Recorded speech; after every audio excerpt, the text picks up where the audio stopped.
तो कहानी की शुरुआत एक आदमी से होती है जिसने बहुत से लोगों का मर्डर कर दिया होता है।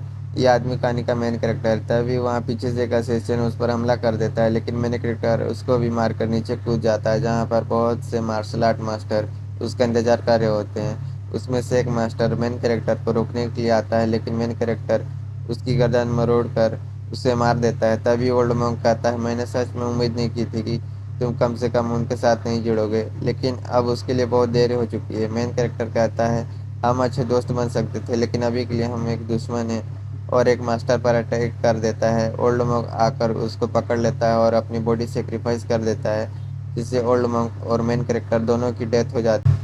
फिर मेन कैरेक्टर की आँख खुलती है, जिसका रिबॉन हो चुका होता है। उसके सामने ग्रैंड माँ होती है। वो बोलती है, एक हेल्दी बच्चा जन्म लिया है, लेकिन ये रो क्यों नहीं रहा है, और उसके पीछे एक बजाती है, जिससे मेन कैरेक्टर रोने लगता है।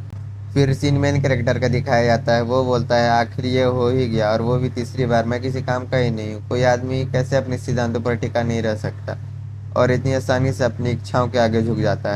मैं डार्क आर्ट्स का मास्टर हूँ, फिर भी मेरी हालत ऐसी हो गई है। फिर सीन नीचे दिखाया जाता है, जहाँ मेन कैरेक्टर ने बिस्तर गीला कर दिया होता है। फिर कहानी 3 साल बाद का दिखाया जाता है, जहाँ मेन कैरेक्टर बड़ा हो चुका होता है। वो स्वॉर्ड की प्रैक्टिस कर रहा होता है। तभी वो गिर जाता है और चिल्लाने लगता है। तभी वहां पर एक आदमी आ जाता है। उसका नाम क्योंग हु है। वो मेन कैरेक्टर को उठाकर नहाने के लिए ले जाता है। मेन कैरेक्टर मन में बोलता है, ये बॉडी मार्शल आर्ट करने के लिए काफ़ी हार्ड है। ये सब उस ओल्ड मॉन्क की वजह से हुआ है, लेकिन यहाँ मदर फादर और ग्रैंड मदर से काफ़ी प्यार मिलता है।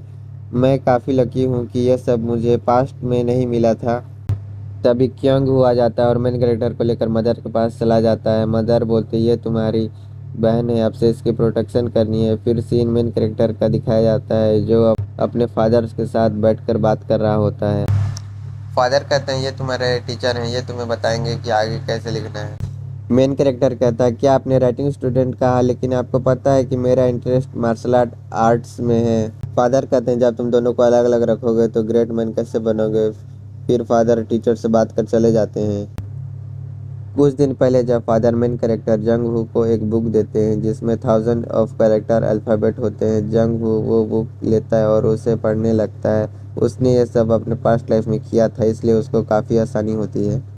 लेकिन उससे गलती हो जाती है। वह कुछ ही समय में फादर के पास जाकर बोलता है, मैंने इसे याद कर लिया। यह सब देखकर फादर खुश हो जाते हैं और उसे जीनियस समझने लगते हैं। फिर सीन प्रेजेंट में आ जाता है। जंग हो कहता है, मुझे नहीं लगता कि अब कुछ किया जा सकता है, जब मैं पहले से इस हालात में हूँ। टीचर कहता है, क्या ये हो सकता है, जो तुम बुक पढ़ रहे हो वो बहुत आसान हो। जंग हू कहता है, नहीं, मुझे बिल्कुल नहीं समझ आ रहा, और सोचने लगता है कि फादर मुझे ये सब इसलिए करवा रहे हैं। उन्हें लगता है कि मैं जीनियस हूँ, लेकिन मैं उन्हें दिखा दूंगा कि मैं ये सब नहीं कर सकता। टीचर कहता है कि हो सकता है यंग मास्टर से कुछ ज़्यादा ही उम्मीद लगा दी हो। ये सुनकर मेन कैरेक्टर खुश हो जाता है। टीचर कहता है, लेकिन ठीक है, मैं तुम्हारा टीचर हूँ, मैं तुम्हारी हार्ड सिचुएशन में स्टेप बाय स्टेप तुम्हारी मदद करूँगा। जंग हू कहता है, लेकिन इससे बेहतर है कि मैं गिव अप कर दूँ। टीचर कहता है, क्या तुम जानते हो मेरा निकनेम क्या है? The white dog. एक ऐसा नस्ल है जो बहुत ही जिद्दी होता है और जब एक बार काट ले तो कभी नहीं छोड़ता। यंग मास्टर, मैं तुमको वार्निंग देता हूँ, मेरे सामने गिव अप की बात मत करना। फिर जंग हू डर से पढ़ना स्टार्ट कर देता है और समय दोपहर से शाम का हो जाता है, जहाँ जंग हू की हालत खस्ता हो चुकी होती है। फिर टीचर जाते हुए कहता है, ठीक है, मैं तुमसे कल मिलूंगा। जंग हू बहुत थका हुआ होता है। तभी क्योंग हू उसको लेकर चला जाता है। फिर जंग हू भागते हुए फादर के पास जाकर कहता है, हर 3 घंटे पढ़ना, यह बहुत ज़्यादा नहीं हो गया? फादर उसकी बात टालते हुए कहते हैं, जो तुम बता रहे हो इससे बेहतर है कि अपनी मदर और सिस्टर के साथ जाकर खाना खा लो। और फिर फादर और जंग हो दोनों साथ में चले जाते हैं। इसी के साथ ये चैप्टर यहीं ख़त्म होता है।